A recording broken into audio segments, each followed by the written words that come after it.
ప్రస్తుత కాలంలో సమాజం ఎటుపోతున్న పరిస్థితి తెలియడం లేదు. దాంపత్య జీవితం కావచ్చు, కుటుంబ నేపథ్యం కావచ్చు, అలాగే బంధాలు కావచ్చు, ప్రకృతి వికృతి సిద్ధాంతాలు కావచ్చు, నేచురల్ కావచ్చు, స్ట్రెస్ కావచ్చు, ఇలా ఏది చూసుకున్నా ప్రతి ఒక్క విషయంలో మానవ సంబంధాలు అనేటివి పూర్తిగా తగ్గిపోయి ఒకరిపైన ఒకరు విచక్షణ రహితంగా పొడుచుకోవడాలు, చంపుకోవడాలు, మానభంగాలు, హత్యలు ఇలా జరుగుతుంది.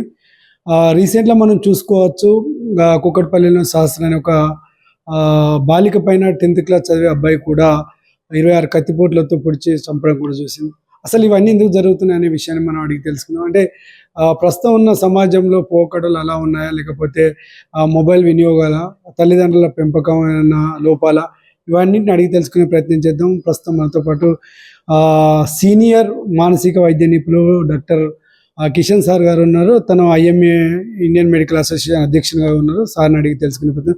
సార్ చెప్పండి సార్, అంటే ఇవన్నీ జరుగుతూ ఉన్నాయి, దాంపత్య జీవితం కావచ్చు, సెక్సువల్ విషయంలో కావచ్చు, పిల్లల వ్యవస్థ కావచ్చు, బంధాలు, బంధువులు, కుటుంబ నేపథ్యాలు, ఇవన్నిటిపైన మనం చూసుకున్నట్టయితే ప్రస్తుతం సమాజ పోకడ ఎలా ఉంది, సరే ఎందుకు జరుగుతాయి అంటే మీరు ఏం చెప్తారు? సమాజంలో అంటే ఈ గత దశాబ్దము, గత 20 years నుంచి కనుక చూస్తే చాలా మార్పులు జరిగినాయి. ఈ మార్పుల్లో అంటే మనము దీని నుంచి మాట్లాడాలంటే ఒక 2-3 hours మాట్లాడు, కానీ సంక్షిప్తంగా జీవన విధానంలో మార్పులు వచ్చినాయి. ఇంపల్సివిటీ అనేది పెరిగింది, ఓపిక తగ్గింది, హింసా ప్రవృత్తి పెరుగుతుంది. అంటే ప్రతి ఒక్కరు ఇన్సెక్యూరిటీ ఫీల్ అవుతున్నారు. ప్రతి ఒక్కరు ఫ్రస్ట్రేషను, టెన్షను, మానసిక సమతుల్యత కోల్పోవడం అనేది జరుగుతుంది. ఈ సమతుల్యత కోల్పోవడం వల్ల ఇంపల్సివ్ డిసిషన్ తీసుకోవడం, దాంపత్య జీవితానికి విడాకులు ఇవ్వడమో, లేకపోతే భర్త లవ్ చేసి పెళ్లి చేసుకునేది వితిన్ 3 monthsలో, 3 to 4 monthsలోనే చంపి. గత 2 రోజుల కింద శాస్త్ర అనే అమ్మాయిని కూకట్పల్లిలో జరిగిన ఇన్సిడెంట్ మర్చిపోకముందే ఈరోజు 2 ఇన్సిడెంట్స్ జరిగాయి. అంటే ఈ వైలెన్స్, భర్త భార్యని చంపడం, భార్య భర్తను చంపడానికి, ఇవన్నీ సమస్యలు సమగ్రంగా ఆలోచిస్తే జనరల్గా సమాజంలో ఓపిక తగ్గిపోయింది, రెస్ట్లెస్ పెరిగింది, ఇంపల్సివిటీ అంటే సడన్గా నిర్ణయాలకు రావడం, జీవితాలను దాన్ని ఒక క్రూరత్వంతో ఎండ్ చేయడం, దాంతో నేర ప్రవృత్తి అనేది పెరుగుతుంది. దీనికి చాలా కారణాలు ఉన్నా కానీ మనం సంక్షిప్తంగా చెప్పుకోవాలంటే విశ్వనాథ సత్యనారాయణ గారు ఆయన 1000 పడగల్లో నవల్లో ఎప్పుడో రాశారు. మన భారతదేశానికి దాంపత్య జీవితం అనేది ముఖ్యము, దానివల్లనే కుటుంబ వ్యవస్థ ఉంది. ఈ కుటుంబ వ్యవస్థ వల్ల ధర్మం అంటే దాంపత్య ధర్మం అనేది ఈ దేశాన్ని కాపాడుతుందని సూచించారు. దాన్నే అన్ని భాషలకి అనువదించడం జరిగింది మన భారతదేశంలో.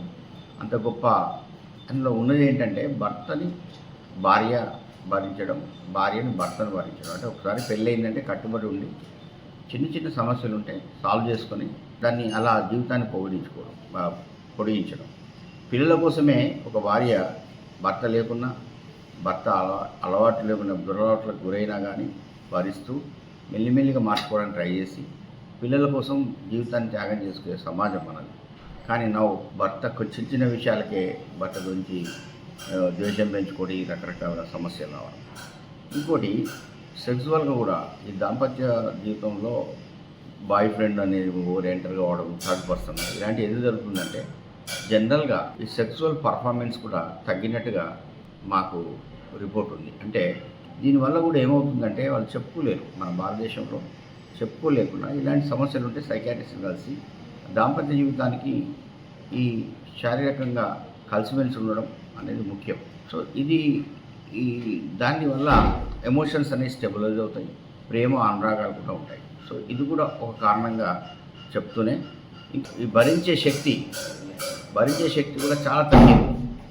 ఈ జనరల్లో జీవన విధానంలో ఈ మార్పులు జరగడానికి కుటుంబ వ్యవస్థలో మార్పులు అలాగే సామాజిక మార్పులు కూడా చాలా దోహదపడుతున్నాయి. మన జీవన విధానం చూస్తే అర్బనైజేషన్ అనేది అప్పుడు విలేజెస్ 80% మన భారతీయులు విలేజ్లో ఉండేది. విలేజ్లో ఏముంటుందండి, ప్రకృతి ఉంటుంది. ఈ ఈ గ్లోబలైజేషన్లో పట్టణాలు పెరిగాయి, ఈ జీవితం అనేది కంప్లీట్గా డిఫరెంట్ ఉంది. అంటే మనం విలేజ్లో 9 o'clock వరకు అందరూ పడుకుంటారు, మళ్ళీ 5 o'clock లేసేసి ఎవరి పనులకు వాళ్ళు వెళ్తుంటారు. అంటే సూర్యునితో పాటు మన జీవితం అనేది నడుస్తుంటుంది. మనకి తెల్లారగల 5 గంటలకే మన అప్పుడు కోడిపుంజు కూతలతోనే లేస్తుంటారు. అంటే ప్రకృతికి మనము దగ్గరగా ఉండేది అప్పుడు. ఇప్పుడు ప్రకృతికి విరుద్ధంగా వెళ్తున్నాం. నైట్లో 2 o'clock పడుకోవడం, నైట్ వరకు టీవీ చూడడం, మన ఫంక్షన్స్ కూడా చాలా లేట్ నైట్ వరకు జరగడం, మీటింగ్ లేట్ నైట్ జరగడం, నైట్లోనే జూమ్ మీటింగ్ జరగడం. దీనివల్ల ఏమవుతుందంటే ఆ నైట్ అనేది నైట్ లైఫ్ అనేది కొత్తగా వచ్చేసింది భారతదేశానికి. అంటే Washington never sleeps, New York never sleeps. అంటే నైట్లో కూడా దొరుకుతుంది. ఈవెన్ కొన్ని షాప్స్ కూడా తెరిచి ఉంటాయి అక్కడ. అంటే ఇక్కడ ఎందుకంటే కాంపిటీషన్, వరల్డ్లో కాంపిటీషన్లో మనం కూడా నెంబర్ 1 ఉండాలా, మనం కూడా ఎకానమీ పెరగాల, మన వరల్డ్లో థర్డ్ ఎకానమీ రావాలి అంటే everything should run in the very fast way. So దానివల్ల ఏమవుతుంది అంటే ఈ జీవన విధానం అంటే మనం ఎప్పుడు టైంకి పడుకొని టైంకి తింటే మన టైంకు జీర్ణం అవడం, మన శరీరంలో రిథమ్స్ అంటారు, బయో రిథమ్స్ అనేవి డిస్టర్బ్ అవుతున్నాయి. బయో రిథమ్స్ డిస్టర్బ్ అయినప్పుడు మనిషిలో జీవన విధానం అన్నీ డిస్టర్బ్ అవుతాయి, లోపల సిస్టమ్స్ అన్నీ డిస్టర్బ్ అవుతాయి. సో దీనివల్ల న్యూరో హార్మోనల్ బ్యాలెన్స్, ఆలోచించే విధానము, మన శరీరంలో రిలాక్సేషన్ వస్తుంది న్యాచురల్ స్లీప్తో. సో న్యాచురల్ స్లీప్ డిస్టర్బ్ అయిపోయి రాత్రి తెల్లారి 10-11 వరకు అంటే సూర్యుడు వచ్చాడు, నువ్వు 4-5 గంటలు లేట్గా లేస్తున్నావు. అంటే సహజంగా చీకటి పడ్డప్పుడు పడుకున్నప్పుడు డిఫరెంట్ ఉంటుంది, మనకు ప్రకృతికి వ్యతిరేకంగా జీవించడం అనేది జరుగుతుంది. దీన్ని మన ఋషులు ప్రకృతి, వికృతి, సంస్కృతి అన్నారు. అంటే ప్రకృతి విరుద్ధంగా జీవించడం. వికృతి అంటే ఏంటంటే వికృతంగా ఆలోచిస్తున్నాం మనం, జీవిత విధానం వికృతంగా ఉంటుంది. ఉమ్మడి కుటుంబాలు పోయాయి. సహజంగా మన అమ్మమ్మలు నానమ్మలు మనతోనే ఉండేది, వాళ్ళే కౌన్సిలింగ్ చేసేది. ఇప్పుడు కౌన్సిలింగ్ సెంటర్స్ వచ్చాయి. సో మ్యారిటల్ కౌన్సిలింగ్స్ వచ్చాయి. ఒకప్పుడు మ్యారిటల్ కౌన్సిలింగ్ అనేది ఊళ్ళో పెద్ద మనుషులు ఉండేది, వాళ్ళే సాల్వ్ చేసేది. సో ఇప్పుడు కౌన్సిలింగ్ అనేది ఒక ప్రొఫెషన్ అయిపోయింది. సో దీనిలో ఎంపతి అనేది సమాజంలో తగ్గిపోయింది. అంటే ఒకరి సమస్య, అంటే భర్తకు వచ్చిన సమస్య భార్య అర్థం చేసుకోవట్లేదు, వీళ్ళిద్దరు జాబ్ హోల్డర్స్ అవుతున్నారు. ఎందుకంటే సరిపోవట్లేదు, వాళ్ళ జీవితంలో సంపాదన సరిపోక ఇద్దరు జాబ్ చేయడం వల్ల పిల్లలకి ఆ పేరెంటింగ్ అనేది సరిగ్గా జరగట్లేదు. హెడ్ ఆఫ్ ద ఫ్యామిలీ అనేది క్రైసిస్లో పోతుంది. దీనివల్ల పిల్లలకి వాళ్ళు ఎలా పెరగాల, వాళ్ళ పెంచే విధానంలోనే దెబ్బతీస్తుంది. అంటే పేరెంటల్ ఫిగర్స్ అంటారు. ఫాదర్ కనుక లేకపోతే పెద్దనాన్న వాళ్ళు హెల్ప్ చేసేది, తాతయ్య ఉండేది, మంచి చెడు చెప్పేవాడు ఉండేది, అమ్మ అప్పుడు హౌస్ వైఫ్ సిస్టమ్ ఉండేది, ఎవరో ఒకరు పనిచేసి ఒకరు ఇంట్లో చూసుకునే విధంగా ఉంటే వాళ్ళకి ఫీడ్బ్యాక్ దొరికేది.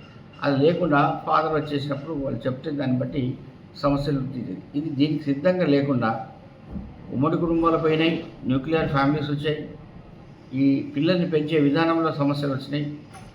కుటుంబాలు కూడా ఏమైనాయి అంటే ఒకరిద్దరే పిల్లలు ఉండడం వల్ల బిడ్డకి ఏమైనా కానీ తల్లిదండ్రులు వెంటనే వెళ్ళడం, దాన్ని ఎక్కువ రియాక్టివ్గా స్పందించడం, దానివల్ల ఆ ఆపోజిట్ పర్సన్ ఇమీడియట్ హార్ట్ కావడం, దానివల్ల సమస్యలు పెరిగి వెంటనే అడ్వకేట్లు అవైలబుల్ ఉన్నారు, కోర్టులు అవైలబుల్ ఉన్నాయి, చట్టాల్లో ఎంటర్ అయిపోయి దానిలో లీగల్ సమస్యగా ఎంటర్ అయ్యి ఇంకా భేదాభిప్రాయాలు పోలీస్ ఎంటర్ అవుతున్నారు. ఆటోమేటిక్గా భేదాభిప్రాయాలు పెరిగి విడాకులకు దారితీస్తుంది. అంటే ఓపిక అనేది తగ్గకపోవడం వల్ల అప్పుడు ఒక 5-6 ఉండేది వ్యక్తులు, ఒక కుటుంబంలో 5-6 పిల్లలు ఉండడం వల్ల కంటే ఇప్పుడు 2 పిల్లలు ఉండడం వల్ల ప్రేమలు పెరగడం, ఫైనాన్షియల్ స్టేటస్ పెరగడం, దీనివల్ల తల్లిదండ్రులకు ఓపిక తగ్గింది, పిల్లలకు కూడా ఓపిక తగ్గుతుంది. దానివల్ల ఈ ఏమాత్రం భార్య అంటే భర్తకి ఎంపతి లేదు, భర్త అంటే భార్య ఇలా ఎంపతి జరిగి మన ఇంటికి వచ్చిన ఆడపడుచును ఒక స్త్రీ వాళ్ళ ఇంటి పేరు మార్చుకొని మన ఇంటికి వచ్చిన స్త్రీ బిడ్డలాగా చూసుకునే సంస్కృతి ఉండేది. దానికి మన సంస్కృతి అంటే ప్రతి ఒక్కరు రోజు ఎర్లీ మార్నింగ్ లేచి పూజ చేసుకోవడమో లేకపోతే ఏది తెలియకపోతే ఆకాశంలో సూర్యుడికి నమస్కారం చేసేది వెళ్ళిపోయింది. ప్రతి ఒక్కరికి స్ట్రెస్ పెరిగింది, వాట్సాప్ ట్విట్టర్లు పెరిగాయి, యూట్యూబ్ ఇన్స్టాగ్రామ్ అంటే డాటా బాగా వచ్చేస్తుంది. వర్క్ చేయాలి, morning to evening work timings కూడా విపరీతమైన టైమింగ్స్, రెస్ట్ లేదు. ఆ సండే ఆ వీకెండ్ వచ్చేసరికి ఎక్కడికో పోవడం రావడం కానీ రెస్ట్గా మైండ్కి రెస్ట్ దొరకట్లేదు. మళ్ళీ మనం ఇది పెంచాలంటే మన మైండ్ కెపాసిటీ అనేది తగ్గింది, డిమాండ్స్ పెరిగాయి. అంటే సోషల్ డిమాండ్స్, జాబ్ చేసే దగ్గర డిమాండ్స్, ఇవన్నీ తట్టుకోలేక స్ట్రెస్ అనేది పెరగడం వల్ల అది ఆరోగ్యపరంగా కుంగిపోతున్నారు, మానసిక సమతుల్యత దెబ్బతింటుంది, స్ట్రెస్ అనేది పెరిగిపోయింది. దీనివల్ల రొటీన్ బిహేవియర్లో ఇంపల్సివ్ డిసిషన్ తీసుకొని అయితే మర్డర్ చేయడమో లేకపోతే ఆత్మహత్య చేసుకోవడమో ఇవన్నిటి వల్ల సమాజం లోపల ఈ రెస్ట్లెస్ అనే భావన జరుగుతుంది.